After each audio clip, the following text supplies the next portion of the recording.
What's up everyone, it's Hitman89, hope you're having an awesome day. Already played all the biggest games and now you're looking for some underrated ones? You've come to the right place, cause for this vid, I tried a bunch of smaller games from 2024 until literally last week in order to pick the 10 best games you probably haven't played. Some of them are also available on console. And before we have a look at the first one, you know what's the best place to get your PC games? Instant gaming. Why? Because you can get all the latest AAA games at least $10 cheaper even on day one. And since you clicked this vid, then you're probably into smaller games, and that's great, because those are dirt cheap on instant gaming. You can get games like The King is Watching and Voidbreaker for less than $15. All the games come straight from the authorized resellers, so use the link in the description and get you some games for cheap. Now let's take a look at the first game on my list. Bears in Space is basically High on Life, but with bears. I really like the silly humor in this game. Wait for me! Oh, you're alive. There's no room. Bye! The game is full of mildly annoying stuff that actually made me laugh out loud multiple times, like having to open tons of doors that gradually get smaller, or the fact that puzzles are either way too easy or hilariously impossible, like this one.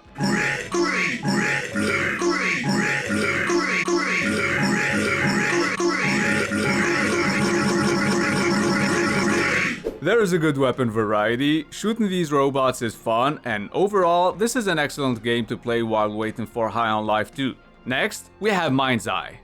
I'm just fucking with you. At number 2, we have an isometric stealth game called Eriksholm: The Stolen Dream. And right off the bat, I have to say I was actually surprised by the quality of this game, cause visually speaking, it looks great, the voice acting is solid, and there are actual cutscenes, not those lazy, low-budget slideshows. I think we can all agree most stealth games have terrible AI, right? Not this one, and that's what makes it pretty enjoyable. You can use sleep darts to take out enemies, just make sure nobody finds the body or it's game over. As you progress through the game, you'll unlock 2 additional characters, and later on, you'll get to use all 3 characters at once. The only real problem with this game is its $40 price tag.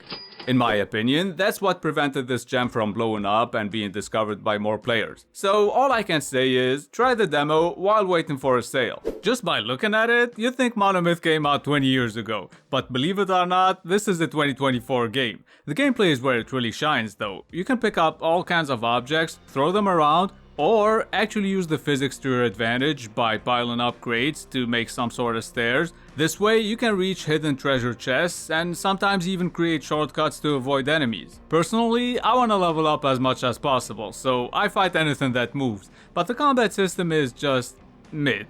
What I really love about Monomyth is its game mechanics. You can manually cook a fish by grabbing it from your inventory and placing it near a fire. You can also fix your weapons using a hammer and peek through keyholes. Interesting stuff, especially for a smaller first-person dungeon crawler that'll also remind you of Thief.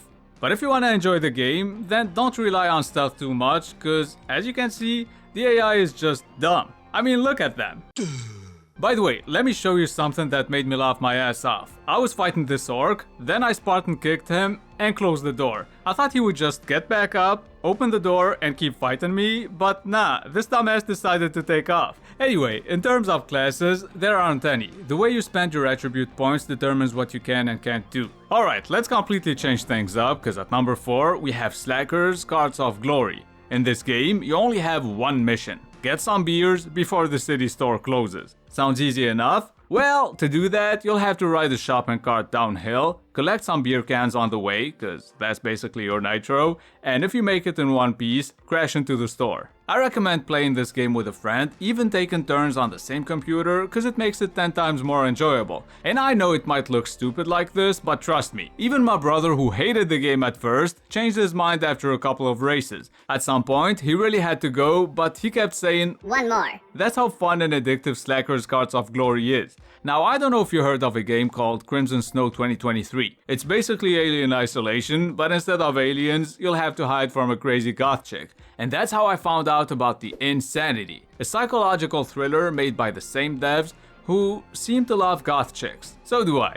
Anyway, in this game, you find yourself in a hotel and you play as a guy with agnosia, a rare disorder that prevents you from recognizing faces and sounds. Some crazy shit happens, people start dying left and right, and you have to survive and figure out what's going on. Expect some pretty good jump scares along the ride.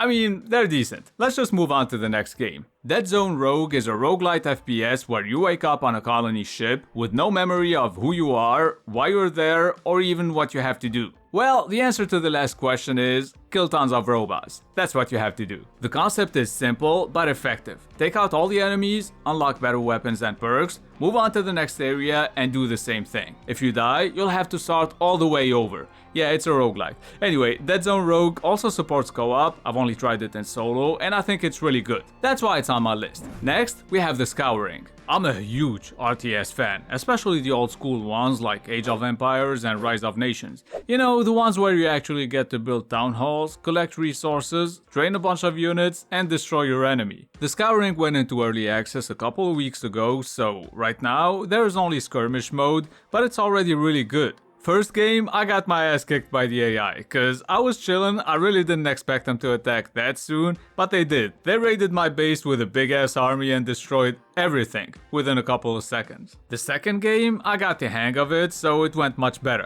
By the way, during nighttime, skeletons pop up all over the map, so you should always have a few units patrolling around, or those fuckers will kill your peasants and destroy your buildings real quick. If you're an old school RTS fan, definitely check out the Scouring. Now let's have a look at the 8th game on my list. Mandragora Whispers of the Witch Tree is a Metroidvania Souls-like, so there is some platforming in between all the fighting, and if you explore a little, you pretty much always find useful resources and treasure chests, and you can either sell those resources or use them to craft yourself some gear. I enjoyed playing Mandragora, but I don't like how you have to dump a shit ton of talent points to get anything worthwhile. But hey, at least the art style is great and the character design reminded me of No Rest for the Wicked.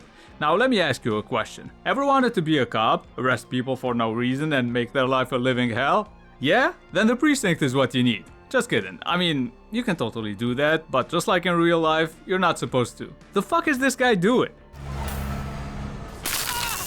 There you go, protect and serve. I don't know if you can tell just by looking at the footage, but the game is terribly optimized. That's why it's locked to 30 FPS on console. At least there are destructible environments. Maybe a little too destructible. Last but definitely not least, after KCD2, my favorite RPG this year is Tainted Grail: The Fall of Avalon. I enjoyed playing it way more than Oblivion Remastered. Why? Because the combat system feels so good, especially if you're a big melee guy like myself and you love knocking enemies around with a huge two-handed hammer.